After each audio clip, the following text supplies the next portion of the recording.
কোন কাজ করলে পরিবারে অশান্তি দূর হবে ও আর্থিক সচ্ছলতা ফিরবে? প্রতিবন্ধী সন্তান হলে লোক বলে আল্লাহ তার বিনিময়ে তোমাকে ভালো কিছু দান করবেন, এ কথাটা কতটুকু সত্য? অলি ছাড়া বিবাহ কেন জায়েজ? ইমাম আবু হানিফা রাহমাতুল্লাহর যুক্তি কি ছিল এ ব্যাপারে? মৃত মানুষকে দাফন করার পর কবরের ওপর নারিকেল পাতা রাখা হয়, এটার বিধান আছে কি?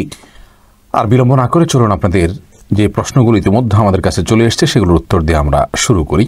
নাহিদ নোমান জানতে চেয়েছেন কোন কাজ করলে পরিবারে অশান্তি দূর হবে ও আর্থিক সচ্ছলতা ফিরবে?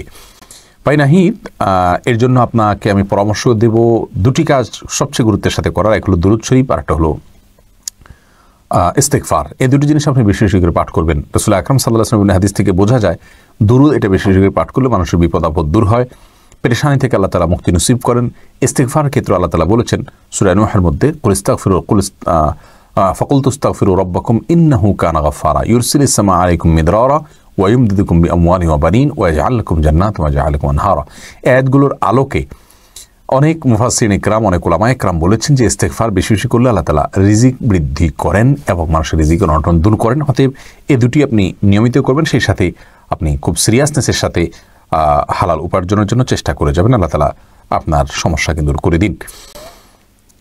এরপরে মাসুদ হোসেন জানতে চেয়েছেন প্রতিবন্ধী সন্তান হলে লোক বলে আল্লাহ তার বিনিময়ে তোমাকে ভালো কিছু দান করবেন, এ কথাটা কতটুকু সত্য? ভাই মাসুদ হাসান, এ কথাটা পরিপূর্ণ সত্য। কারণ ইন্না আজামাল জাজা মিন আজমিল বালা, মানুষের জন্য যত বেশি পরীক্ষা আসে বড় আকারে, তার বিনিময়ে সেরকম বড় আকারে আসে। সন্দেহাতীতভাবে কোনো বিকলাঙ্গ সন্তান যদি জন্ম হয়, কোনো প্রতিবন্ধী সন্তান যদি জন্ম হয়, মা বাবার অনেক পেরেশানির কারণ হয়, অনেক কষ্টের কারণ হয়। আল্লাহ তাআলার এই ফয়সালা তিনি মেনে নিয়েছেন, এই বিপদে তিনি ধৈর্য ধারণ করেছেন, এর জন্য তিনি অবশ্যই আল্লাহ তাআলার কাছে বিনিময় পাবেন। কারণ আল্লাহ তাআলা কোরআনে বলেছেন ইন্নামা ইউওয়াফাস সাবিরুনা আজরাহুম বিগাইরি হিসাব, যারা ধৈর্যশীল তাদের বিনিময় আল্লাহ তাআলা বিনা হিসাবে দিবেন। অতএব যারা তাদের এই ধরনের সন্তানের কারণে, সন্তান বিকলাঙ্গ হওয়ার কারণে বা অটিস্টিক হওয়ার কারণে তারা কষ্ট করছেন, স্ট্রাগল করছেন, ধৈর্য ধারণ করছেন, আল্লাহ ফয়সালাকে মেনে নিচ্ছেন, সন্দেহাতীতভাবে তার জন্য আল্লাহর কাছে তারা অফুরন্ত সওয়াব লাভ করবেন। আহমেদ খান জানতে চেয়েছেন অলি ছাড়া বিবাহ কেন জায়েজ? ইমাম আবু হানিফা রাহমাতুল্লাহর যুক্তি কি ছিল এ ব্যাপারে? ভাই আহমেদ খান প্রাপ্তবয়স্ক মেয়ে, তিনি নিজেকে নিজে বিবাহ বন্ধনে আবদ্ধ করতে পারেন অভিভাবকের অনুমতি ছাড়াও। এটি ইমাম আবু হানিফা রাহমাতুল্লাহর মত। এ মতের সপক্ষে কি যুক্তি আছে আপনি জানতে চেয়েছেন। এ মতের সপক্ষে তার যুক্তি হলো যে রাসূল আকরাম সাল্লাল্লাহু আলাইহি ওয়াসাল্লাম বিভিন্ন হাদিসে বিবাহকে মেয়ের নিজের দিকে সম্বন্ধ করেছেন।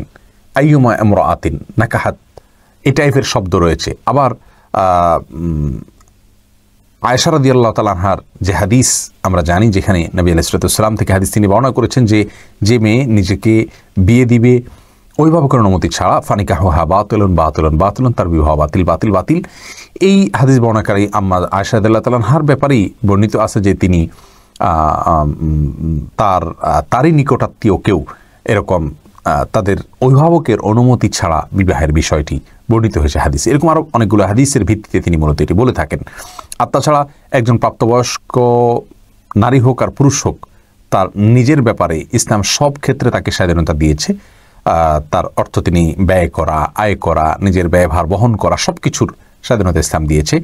অতএব এক্ষেত্রে তার স্বাধীনতা থাকবে, হলো তার যুক্তি। আর অনেকগুলো যুক্তি এবং দলিল এক্ষেত্রে রয়েছে।